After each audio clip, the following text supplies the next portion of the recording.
trying to scare me. I'm not going to sit on the sidelines. I'm putting together this new team to get justice. This is our destiny. See, the moment I say that I am going to be on schedule for something happens outside of Scintillating Reviews that requires my entire attention. Aloha! Welcome to Scintillating Reviews, and today we will be reviewing one of the hit shows from the DC Universe Originals, Episode 7 of Stargirl. Now, this episode was much interesting. I think we're finally getting to the punchline of how everybody is connected to everyone. Getting into later how the Mean Girl is connected to the IJA, and how I feel just a little bit about her now that my opinion on her has changed. Of course, I don't want to get so sucked into her yet, because obviously something is going to happen every time I say that about a character. This video will be in the style of a podcast, so if you want to do something else while listening to my video, I totally understand. I won't be offended. Spoiler alert is now in effect.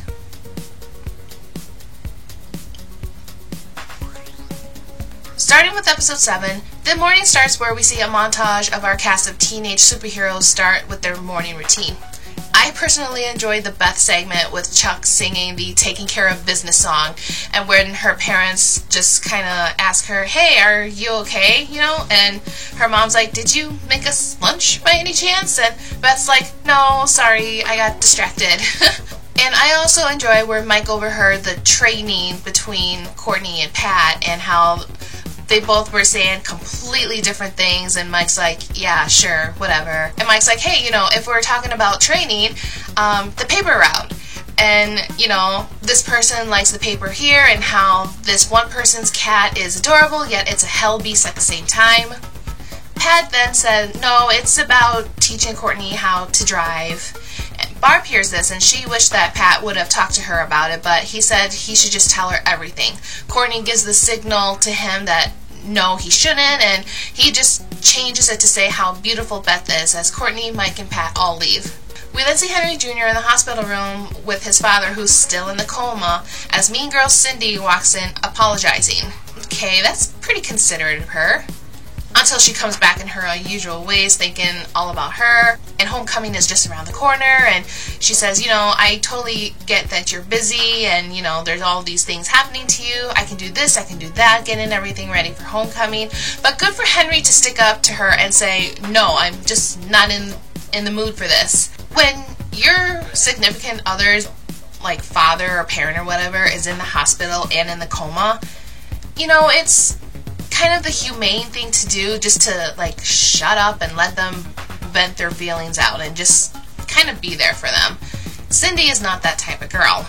We then meet Jordan, or the IJA name of Icicle, meet with Barbara at the American Dream, telling her that a sewing machine factory has just gone up for sale and Blue Valley needs to approve a buyer, and he offered her a chance to be that buyer for this factory. The catch is that Barb would need to leave at the same day, come back tomorrow, so this is really an overnight trip for her. She's going to check with Pat to make sure that'd be alright. Honestly, if I was in her shoes, I would make sure my husband would come with me, because if it's just all of a sudden like that, while it is a good opportunity, I wouldn't want to go with somebody that I've known just for a few weeks. That would just be uncomfortable going alone. I don't mind if it's like a group of people going, but if it's just two people, I'd be like, yeah, I would, but somebody else is coming with me, or my husband's coming with me. So I'm hoping that the next time we meet Barb, she's gonna be fine, she's not gonna be harmed, everything's just going the way that it should.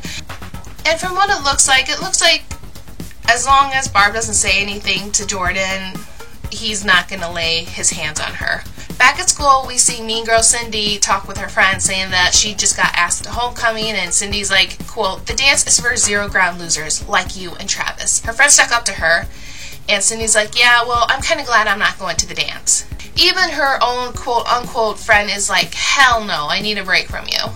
She's fed up, and she tells Henry that they have to go to the dance. This is where we're getting the idea that Henry Jr. is getting his own telekinesis powers, as he responds, quote, not so loud, end quote. He's so concerned with his father, he's like, quote, I'm not even going to play in the game tonight.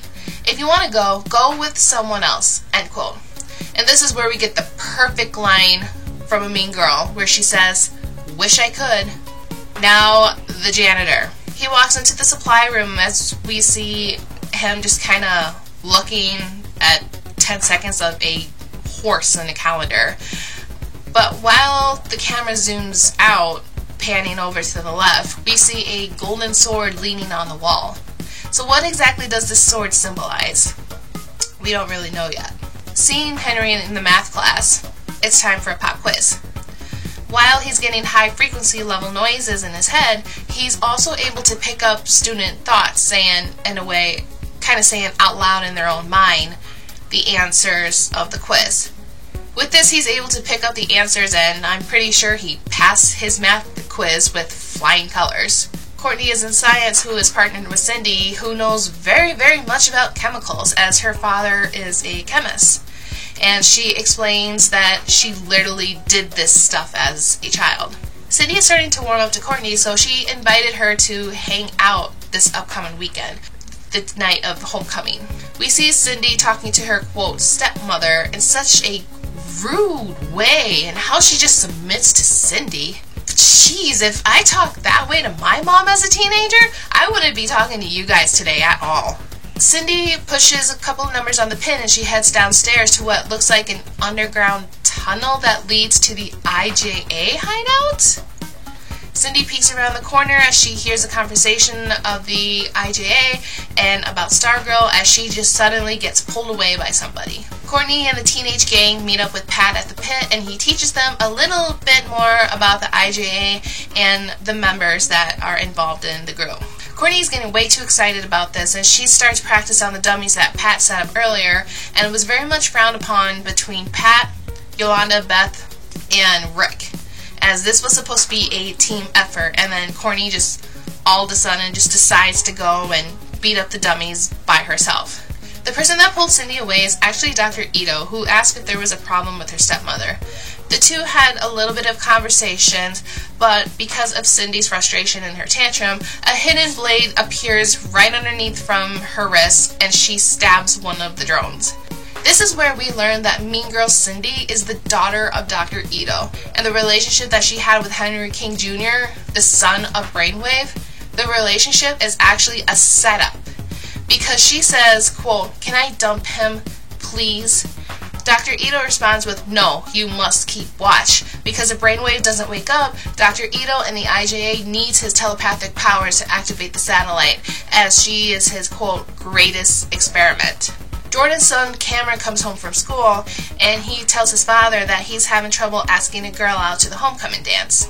This is where Jordan reminisces to his son and how he had trouble asking his now late wife out.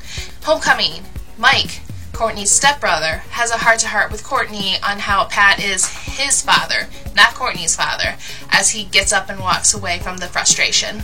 Cameron, Jordan's son, comes up to Courtney and asks her to the homecoming dance. Courtney, shocked at his question, says yes, and earlier in the episode we see Courtney and Mean Girl Cindy plan to hang out on Saturday night.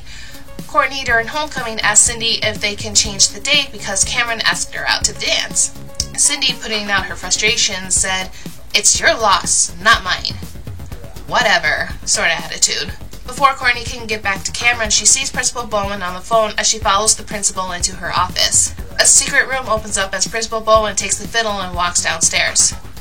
Dressed in a suit, Stargirl goes to Principal Bowen's office with the cosmic staff to see if she can get the secret room open, and sure enough, she does.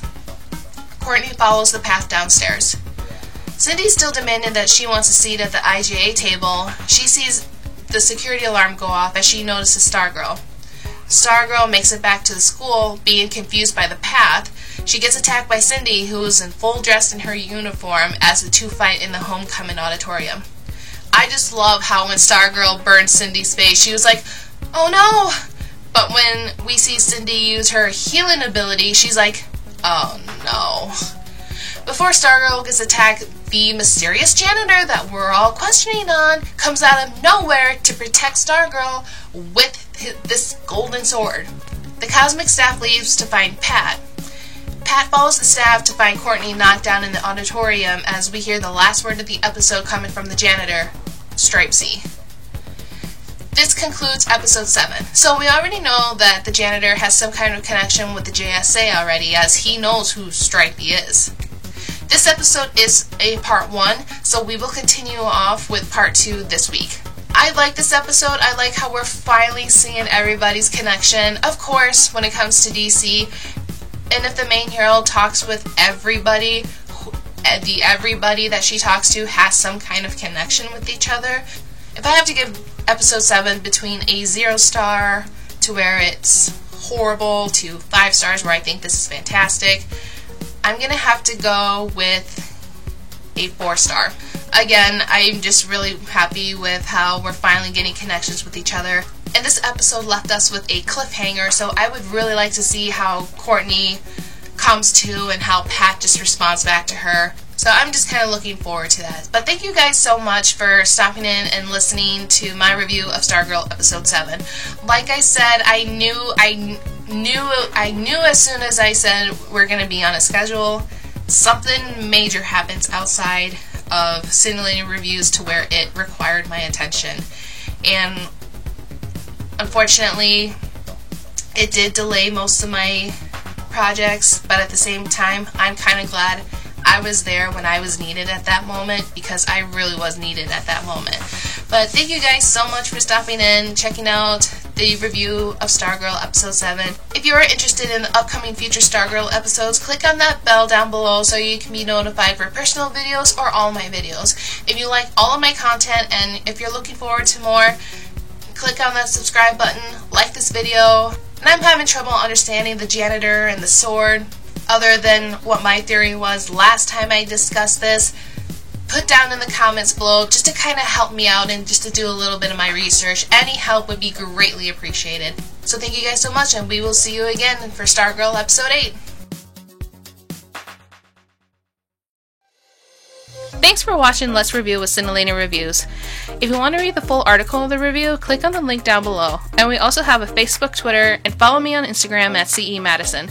Our simplest prevention is our biggest protection. Take care of yourselves and others as you practice social distancing, washing hands, and staying at home.